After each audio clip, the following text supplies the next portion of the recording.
Welcome back sa ating channel. Naging mainit nga na usapin sa mundo ng social media.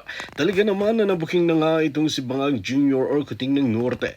Dahil nga sa kanyang mga karumal-dumal na gawain sa bansa natin ay talagang patuloy ang mga kritikal na kaganapan. Maraming taong bayan ang umaasa sa pagbabago. Ngunit ang pagbabago na to na inaasahan nila na magiging maayos ay hindi pala ang kanilang inaasahan na maging maayos. Ngunit ang kagustuhan pala ni Kuting ng Norte or Bangag Jr. ay talagang gusto niyang maging bangag ang bansang Pilipinas. Ang nakakalungkot na katotohanan ngayon ay talagang kaliwat kanan na ang mga batikos at mga kritikal dahil nga sa ginagawa ni Kuting ng Norte. Kaya naman ngayon ay talagang maraming netizen ang nag-aabang na si Kuting ng Norte na ito ay magkuha ng karma at hindi na muling makapagsisilbi pa sa bansa natin. Ngayon nga ay sinisigaw ng taong bayan na sana ay magkaroon ng matinding hustisya at maparusahan ang mga korap na mga opisyales na nakaupo ngayon dahil hindi nila ginagampanan ang kanilang mga tungkulin. Ayon pa nga sa maraming netizen ay talagang dapat ang kanilang gawin ngayon ay nakafocus kung paano nga talaga paiigtihin ang kaligtasan ng taong bayan. Ngunit dito nga natin makikita na ayon nga sa kanyang interview, si Kuting ng Norte ay wala nga raw itong pake at sinisi pa ang taong bayan na wala silang disiplina. Kaya naman dito nag-alboroto ang maraming netizen. Well mga kaibigan, kung kayo ang tatanungin, ano ang inyong mga opinion? Just comment below sa ating comment section at ating tatalakayin. Panoorin nga natin ang buong detalye at kung bago ka pa lamang sa aking channel, huwag kalimutan i-click ang subscribe button at notification bell para lagi kang updated sa ating mga nagbabagang mga balita. Nakakatawa. Kasi pagmamalabis na sa mga kababaihan, sinasamantala nila kung ito'y totoo ang kinukwento ni Delilah, pinilit siya, kawawa talaga sila. Right? Kawawa talaga sila. I mean, ipopost natin to sa Facebook, yung third party story, third person story. Popost ko to mamaya. But ganun pa man, hindi ako nanood ng impeachment, mga kababayan. Mamaya magbasa na lang tayo dahil puro kasinungalingan si Bangag. Alright? Ano sabi niya? Hindi ganon kalala daw ang baha. Ano sabi ng hayop niya? Ah. Oo. Narinig niyo ba siya? Ay, ito pala. Dahil lang. Dahil pala. Sa lahat ng ito, mga kababayan, sa lahat ng kadyutahan, sa lahat ng baha na naranasan mo, ang sabi ni Bangag, naranasan niyo, ang sabi ni Bangag, hindi daw malala ang baha na nangyari sa inyo. Ano ba to si Bangag? Nasa ibang planetang hayop? O kasama din ni Claro? For sure, nagkakasama yan sila, nagkakasingutan. Diba? Ang sabi ng gago, puro kasinungalingan. Ang sabi ni Bangag ay hindi malala ang baha. Ang sabi ni Clarissa Taratara, ano? Grabe, oh. My God. Tignan natin. Grabe yung video, oh. Ay, picture, oh. Lumusong na sa dagat at ayan, manang nililinis ang mga basura. Grabe. Sa paglilinis ang MMDA tupad. Sa panayam Nakita nyo, di ba? umaga kay MMDA General Manager Nicolas Torre III, sinabi itong hindi kinaya ng kapasidad ng trash trap o yung hangin. Ang dami ng basura. Pakinggan natin ang kanyang Palalag kasi yung alingan. Ang pinakatahilan talaga yung ating may mga kababayan talaga tayong ginagawa ng basurahan ang ating mga waterways. Putang ina nila. Ay, may mga kababayan talaga tayong ginagawang basura ng waterways. Napakasinungaling ng mga hayop na to. Kaya dapat tanggalin nyo na. Orgy sila ng orgy, gamit ang pera ng bayan, tapos kayo, ginagago nila. Binubudol nila. Kasi parang tali lang yan, glorified tali lang yan na may nilalagay tayong mga pampigil ng basura na to. Habang nagpo-flow, dyan na hanggang dyan lang siya.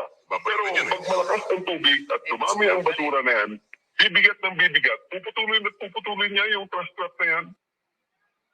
Oh, alam nyo pala bakit wala kayong contingency plan? Oh, pag bibigat na pabigat ng basura, puputulin Talagang ay mapuputol yan. Kita nyo to? At ang sabi ni Bangag kanina, hinanap ko lang yung video niya na hindi naman daw malala, tama lang. Hayop, di ba? Hindi naman naitago ng DPWH Secretary Vince Dizon ano daw? kanyang pagkadismaya habang ni-inspeksyon kanina. Dismaya Aniya, may pa? garbage crisis na talaga sa bansa. Ayon kay Dizon, Garbage crisis? Matapos sila sabihin na last year, hindi na tayo baba, sabi ni Bangag. Ano sabi ni Dizon? 1 billion yung ginastos sila ng asfalto dyan, dyan sa EDSA. Di ba? Nakita nyo? Tapos sila orgy lang ng orgy. Sabi ko nga, deserve nyo yan. Ayaw nyo kasi tanggalin yung mga hayop na yan. target nilang malinis ang lugar sa loob ng 1 linggo. Pakinggan natin ang kanyang pahayag. Talagang ako, sasabihin ko na garbage crisis na talaga to. Yung basura talaga is one major factor sa pagkaklag ng mga waterways natin. Kailangan tuldukan na natin to once and for all. Hindi na Kailangan, pukin ang inak... Putang inang tumato eh. 4 na taon na kayo diyang hayop kayo. Toldo ka nang sabi di ba nga, hindi na magbaba muli. Di ba? Ano nangyari? Puro lahat kasinungalingan. Pinakcheck kayo ng Diyos. Pinakcheck kayo ng kalamidad. Buisit ko pwede nga lang ang sa Malacanang o sa mga bahay yung mga impacto kayo. Wala kayong ginawa kundi mga alpot ng mga alpot. Kaya wala na tayong maasahan mga palaga. Yung kwento ni Delilah, malabong imbestigahan yan. It's either gorgorin yan. It's either patayin yan or bayaran or what. Pero may dalawa pa tayong story. O letter, love letter. pwede itong dekada na itong ganito eh. Ayan na naman siya. Dekada na itong mga to eh. Bakit ang panahon ni PRRD bumahaba ng ganyan? May mga ulan, may mga binaha, pero hindi buong Metro Manila. Di ba? Kaya tagang i-divert na naman sa mga Duterte. I-divert na naman ng mga demonyong ito. Kaya dapat ngayon pa lang tanggalin nyo na yung mga hayop na yan, di ba? Hindi mga adik, mga addictus. Grabe. Nakita nyo? Ay, nawala na. But anyway, nakita nyo naman yun, di ba? Oh, dapat idalhin saan itapon? Doon sa Malacanang. Ipaligo kay Satanas at kay Bangag. Mga adik, ay ko naman sa inyo mga Pilipinong mga palangga, Diyos ko po. Patawa-tawa kayo, yung pumunta si Bangag doon sa evacuation center, meron silang ginamit na tao, magaling si Bangag. Magaling si Presidente Bangag, na hindi niya kami nakalimutan. Nagbigay lang ng noodles, nagbigay lang ng bigas, magaling. Pero yung naranasan ninyo na baha, na pahirap, for ilang days yan. Hindi kayo makabalik sa bahay, nakalimutan nyo na, or tinakot din yung in-interview ng News 5. Ang galing daw kasi dito sila nakakalimutan. Gago!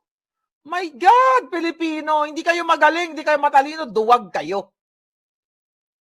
Kayo mga pinklawan-dilawan, mga duwag. Hayop kayo, hindi nyo pa panagot yung demonyong Bangag na yan. O ito, tulad mo sabi niya, ito. Dahil sa ito yung sinasabi ko. mabuti naman, tama naman dahil sa binigay ko Mabuti naman, tama naman. Alin ang mabuti, tama naman? Yung baha? instruction sa DPWH, patuloy yung dredging na ginagawa. Patuloy ang dredging. Bakit binaha? Bangag. Ay mukhang nagkaroon naman ng epekto, hindi ganun ka Nagkaroon ng epekto? Nakita nyo? Oh my God. kalala. Ang pagbaba medyo nabawasan. Hindi malala ang pagbaha, medyo nabawasan. Sabog na naman tong presidente yung adik. Tapos kayo mga supot na mga PNP, AFP, nagpapakabobo. Lahat kayo, tangina nyo. Buisit kayo. Ang amo nyong adik. Huwag na kayo magpulis-pulis, huwag na kayo sunda-sundalo. Wala kayong mga silbi sa bayan. Oh, yung mga Coast Guards dyan na gustong magkipagyarahan sa China, mga hayop kayo, mga duwag. Saan kayo na lang lipulin ng baha? Dati hanggang dibdib umaabot. Ngayon, wala pa, hindi na hanggang kulang pa sa tuhod. Kita nyo? Dati hanggang liig, hanggang dibdib ngayon. Ngayon wala pa, kulang pa sa tuhod. Sinungaling yung put... Inan to. Diba sinungaling? Nakita niya ba yung kapitbahay? Nakita niya ba yung mga kababayan natin? Itong hayop na to, hanggang tuhod lang. Nakita yung mga nagsiswimming hanggang liig, yung iba ang lagpas tao. Tapos okay lang sa inyo, presidente nyo, Bangag. Yung mga kasama niya, cabinet secretary siya, nagsisingot katulad niya. tas nagpapabuli, nagpapatsuk-tsak, mga demonyo. ang baha. At so effective naman ang ating ginagawa. Ngunit alam naman natin kulang pa rin yan. Effective! Oh my God. Filipinos, wake up! Patalsikin nyo na tong hayop na to. Kami pa rin tayong kailangan gawin. Marami na. Oh my God. Alam mo, lahat ng mura na ilabas ko na dito eh. Lahat ng pinakamatinig na boses na ilabas ko na. Pero ewan ko sa inyo. Nakita nyo na yung mga busy-busy pa kayo daw ang nagtapon. Kaya nagkabaha yun dahil, hindi yun lahat basura. Mga gamit niyo yun, baka mga litrato, mga libro ng mga anak ninyo, mga kumot, lahat, nandoon, inanod na. Naunsa man kayo mga palangging. Kailan kayo kikilos? 'Di ba? Doon sa mga kapapasok lang, balikan niyo yung first part. Ang ating kwentong Delilah. Kami pa rin tayo. Puro kasinungalingan. Ayaw mag-resign ng hayop. Ito namang mga media, although inuulat naman nila, nag-i-interview pa ng mga parang mga paid actor. Yes, tama. Nag-i-interview na okay naman si Bangag, the best president. Ayun. Naku, talaga naman. Kung pwede ko lang suntukin kayo lahat, sinuntok ko na kayo at natapos ng problema ng bayan. Nakakagalit. Nakita nyo naman. News 5 yan, GMA News, SMNI, lahat galing sa yan, sa interview. Na hindi daw umabot sa liig. Hindi pa nga daw umabot sa tuhod eh. Di ba nuknukan ng sinungaling? Dapat dito binibitay. Dapat nung ko sa Japan, dapat naghaharakiri na to eh. Di ba? Ang kapal ng mukha mo, Junior. At ngayon lahat ginigipit, lahat ng kritiko. Yung puro kasinungalingan niya. Kailan mo ipapakulong yung pinsan mo? O ipakulong mo yung sarili mo? Ipakulong mo si Lisa Tanas? Ipakulong mo si Sandro Marcos na hayop? Pakulong mong hayop? Hindi. Mga kababayan, I don't know. Sabi ko nga, you have to act now. Puro kasinungalingan. Habang dinidiin nila si Inday Sara, dyan sa impeachment na yan, wala namang bago eh. O ano sabi? Grave threats complaint versus VP Sara. Kinumpirma ng Department of Justice na nagain sila ng reklamo ng grave threats kay Vice President Sara. Ayon kay DOJ spokesperson, Martinez, inihain ang reklamo sa Office of the Clerk Court, Quezon City Regional Trial Court, 1:30 p.m. ngayong Martes. Ngayon lang sila maghahain? Bakit ngayon lang? Bakit hindi nung 2024? Di ba? Ngayon lang kayo nakapag-fabricate ng mga kwento ng mga diputa ka mo? Ano sabi niyo, kaugnay nito umano'y pagkontrata ni BC sa isang assassin. Again, this is fake news. Ang pwedeng magpagurgor ay si Lisa Tanas. Dahil sinabi ni Lisa Tanas mismo na kung gusto niyang magpagurgor ay meron siyang kakilala sa Romania. Yan ang mga hinar niya siguro na gustong ipagurgor ako. Hindi ka magwawagi, Lisa Tanas. Sisiguraduhin kung una kang magurgor. Una kayong magurgor sa lahat ng kababuyan nyo sa taong bayan. Di ba? Kasi dinadivert nila si Sara pa rin. Imagine mo, sanib puwersa mga jutang Jenimes, Pinglawan, Pulawan, Dilawan, NPA, Bangagan. Maleta kongresista, mga senador na maleta gang. Lahat sila laban kay Inday Sara, nag-iisa lang yan. Kailangan pa nila magsanib puwersa para sirain ang Sara Duterte, di ba? Anong ibig sabihin yan? Masyadong powerful ang alindog ni Inday Sara.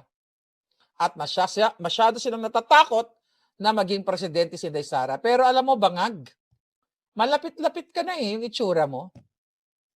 Okay? Yan ang mga premonition ng mga mamamatay na very soon. I-claim natin yan sa orasyon. Iguzum, tegi boom boom, bangag. Very soon. Yun lang ang pwede kong gawin eh. Di ba? Wala naman akong kapangyarihan na ibitay yan. E di kung ako ang hukom, bitay na yan, matagal na. Kaso hindi naman akong hukom.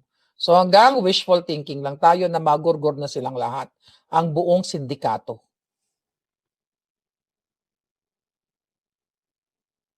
Watching from Sagada, si Olaget. Oy, alam mo ba, Olaget, nakarating ako dun sa Sagada. Nandiyan dyan pa ba yung parang chocolate cave? Pumasok ako dyan nung 90 pounds lang ako. I was so sexy. May Segway na ganon. Yan, andyan pa ba yan? Yung cave na yan. I forgot the name of the cave, but during college days. Thank you. You're here. Okay. Ano pa? Ito na nga sinasabi ko, yung pagpamimigay ni Bangag. O, di ba? O, tingnan mo, yung mga optics. Kunyari, nagyakap-yakap sa mga tao. Kunyari, pero diring-diri yung hayop na yan. Ito naman ang mga kababayan natin. Ewan ko. Kaya talagang gusto nilang maging mahirap kayo. Gusto nilang magbuka kayong tanga sa maliliit. Tignan nga natin ito, sa maliliit na bigay sa inyo, isang latang biskwit o ba, wala pa isang lata, isang supot. Ano sinasabi dito? Drama-drama. Pakiskis. Tignan mo ang mga drama. O kunyari, dinudumog. Di ba? Yan lang ang ibibigay niya. Di ba, puro kasinungalingan, mga kababayan? Lahat. Kunyari, kamay-kamay, pero nandidiri ang hayop. Wala nang sumaging cave. Okay, thank you for that. Okay. So anyway, mga kababayan, yeah. Ito pa rin ang problema natin. Wala nang, puro pagdedepensa, puro pagdadivert, puro naghahanap ng masisi. Isang dekada na ito. Panahon ni Duterte, ganito, ganyan. 4 na taon ka na, mamamatay ka na lang, Bangag. Si Duterte pa rin. Kinidnap nyo na ngang mga hayop kayo. Diba? Aakapin ka na lang ni Aida. Okay? Puro pa rin si PRRD ang nasa utak mo. Na timawa ka. Timawa ka eh. Ano yung timawa? Lahat gustong ubusin. Lahat gustong nakawin. Ninakaw nyo na lahat. Hindi na kayo naawa sa taong bayan, mga leche kayo. Grabe, mga palangga. Nung sa kapapasok lang, balikan nyo yung first part ng video natin. Ano pa? Tingnan mo yung mga tao. Dapat nga ang Pilipinas, itigil nyo yung pag-manufacture yun ng mga sasakyan o pag-import yun ng mga sasakyan. Dapat baruto na lang, bangka. Bangka na lang ang inyong mag-invest kayo sa bangka. I'm serious. Nakita ninyo, di ba? Useful ang bangka kasi sa kotse.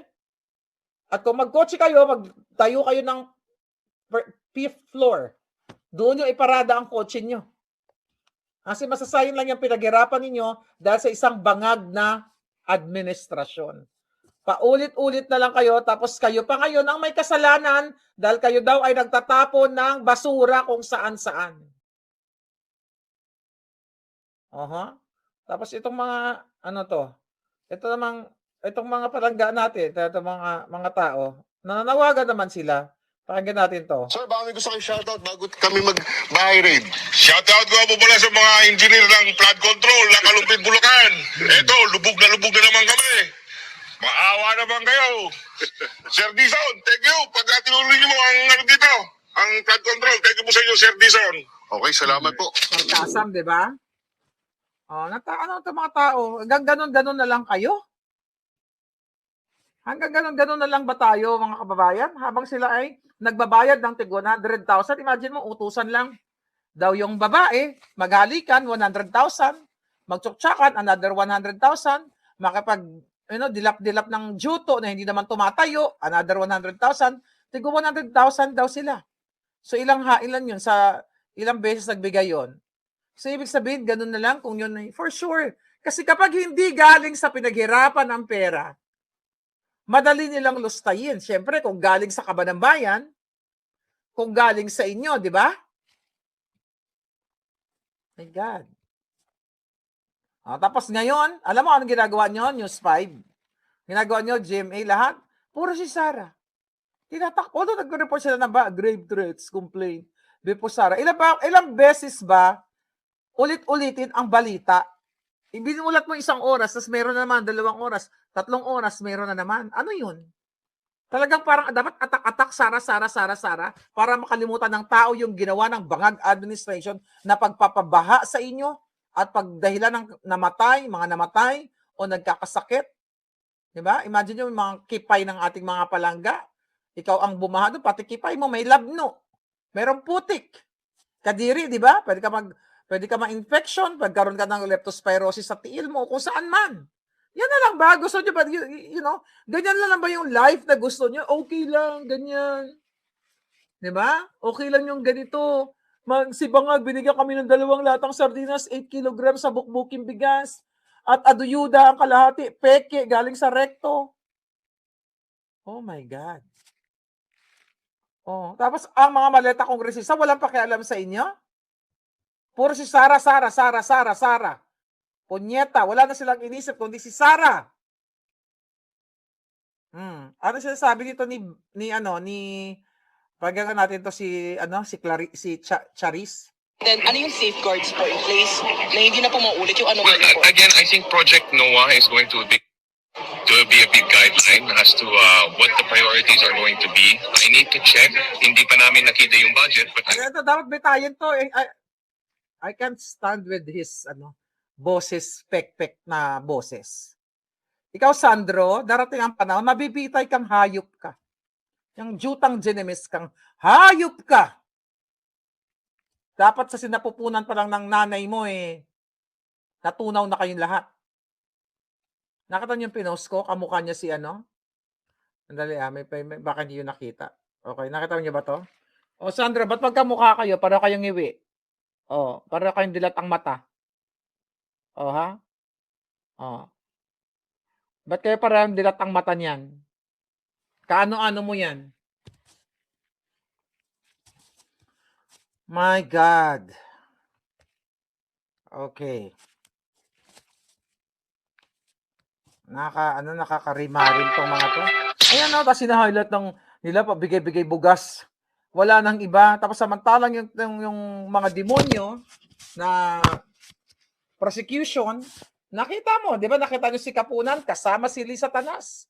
Chami-chami. Kaya yung impeachment na hindi ko na pinanood. Nasayang lang ang oras natin dyan. We all know, basahin na lang natin yung sa niyan, kung anong summary. Alam mo kung bakit? Kasi, what? Gawa na yan. Yang impeachment na yan, niluto na yan ni Liza Tanas. Pinagtatakpan nila lahat sa ngalan ng impeachment ang kanilang ginagawa sa inyong kahirapan. Paulit-ulit. Baha, walang trabaho, crime rates, kaliwat ka ng gurguran, nakawan, ang mga bata ninyo sa eskwelahan, nagbibitbit na ng mga bang. Ang bottom line, si Sara. Kaya nga, I hope si Sara na maging presidente. Para, worth it naman na araw-araw siya na nasa dyaryo o nasa mga media. Kung tutusin, di-deadline na lang nila si Sara. Alam mo kung ako presidenteng matino, mga kababayan, matino. Hayaan ko na yun. Parang katulad si PRRD, di ba? Hinayaan niya si Lenny magpabigat ng bilat niya sa laylayan. Remember that? Hinayaan siya. Gustong i-impeach ng mga kaalyado ni PRRD. Sabi ni PRRD, impeach yan. Elected yan. Kung masamang damo si PRRD, ginawa ba ni PRRD yung ganitong panggigipit?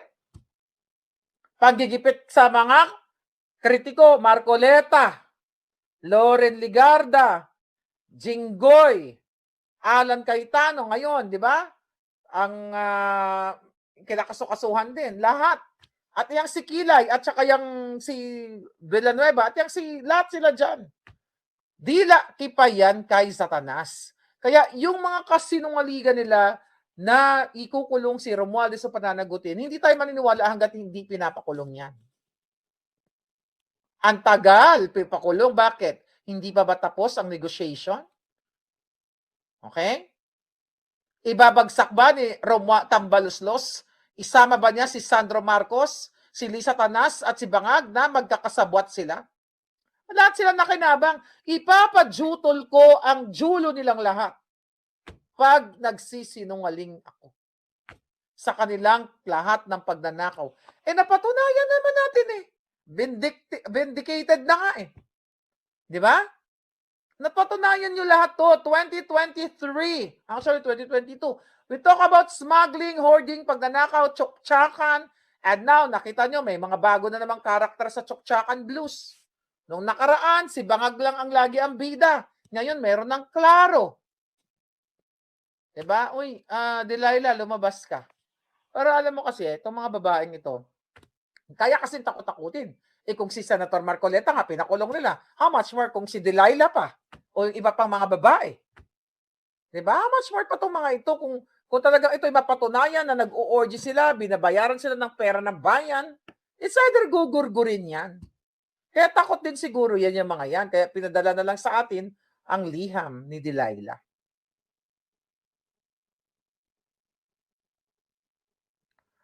Sa mga palangga ko, I don't entertain fake news, so please stop commenting about fake news about me. Okay? If you really love me, don't dignify this bullshit na mga bangag. Okay? Pag-usapan natin yung mga kabangagan nila, yung mga pagtsoktsakan nila gamit ang pera ng bayan. Alright? So yun lang yun. Or else, gugurgurin kayo ni Zorro. May tagagurgur pa naman tayo. Well, stop that crap. Okay? Kung nakatutok kayo dito, you know the truth, right? Dapat alam nyo yun. Kung love nyo si Maharlika at alam ninyo ang pinaglalaban natin dito, kung everyday kayo nandito, alam nyo kung ano yung katotohanan. So wag mo nyo i-dignify ang kanilang, doon sila na kumikita ng pera. Ang tutukan natin yung mga bangag, lahat ng mga kadyotan na pinaggagawa sa inyo na araw-araw kayong binababoy. Pinagnanakawan kayo. Sa ngayon, sa pag-uusap natin, ilan kaya ang mga pumasok naman ng mga smuggled products na hindi sila nagbabayad sa tamang buwis dyan sa Bureau of Customs. Actually, may nag-send pa sa atin. Merong taga Bureau of Customs, niragaluhan ng Hermes. I forgot his name. Bukas yun. O mamaya siguro. Di ba? Ang dami mga email na nakarating sa atin, mga atak-atak with videos and pictures na niragaluhan ng Hermes sa mga taga Bureau of Customs. Bawal yan. Di ba? Dahil doon may isang community na pinapaboran or something. Ito yung larawan ng bayan natin. Paulit-ulit na lang palangga. You have to act now. Ano? Uulit na naman kayo? Pagdating, hayaan nyo na lang siya. Tapos pagdating sa baha, ay pagdating sa ulan, lalangoy na naman kayo. My God. Sabi ko nga, it's your life. It's not my life. By the way, may mga nag-message sa akin about dun sa cruise. Na gustong mag-cruise, di ba? Sa lahat, kahit sa Pilipinas. Pero ang cruise hindi sa Pilipinas. Asia, Europa, and America. Kung gusto niyo mag-cruise, let me know. I'll be your travel agent. No, I'm serious. I'm licensed. Aray ko. Oh my God. Kinasok ni Meryl Streep yung mata ko. Yeah, may nag-message sa akin, ibubuko kayo ng bonggang-bongga. Who knows? Baka kasama niyo pa ako magliwaliw, di ba? Special guest. Anyway, mga kababayan, nakakagalit, nakakapiko na tong mga Jotang Genimis na to. Pero tomorrow, I will, maybe tomorrow or, tignan natin, tomorrow or later, yung pangalawang script. Alright? UAE pwede rin. Message me at dito, sa lahat po ng interesadong mag-cruise, I'll be your travel agent. I'm so excited to announce, meron tayong Maharlika Travel Network na website also and Facebook page and YouTube channel. At doon ko kayo i-update sa mga bagay-bagay. Alright? Para masaya tayo, di ba? Lalo na yung mga retired dyan. Huwag nyo na masyadong ipamigay yung pera ninyo. Isaya nyo na lang yan, di ba? Only one life to live in this world. O maliban sa pagbibigay yun ng pagbibigay ng ayuda, pasayahin nyo naman yung sarili ninyo. Where is that email? Okay. Wala na dito. Maharlika Travel. Ito pala. Dito kayo mag-email sa akin. That's my business email. maharlikanetwork@protonmail.com. Pwede rin sa mga puting ahas. Actually,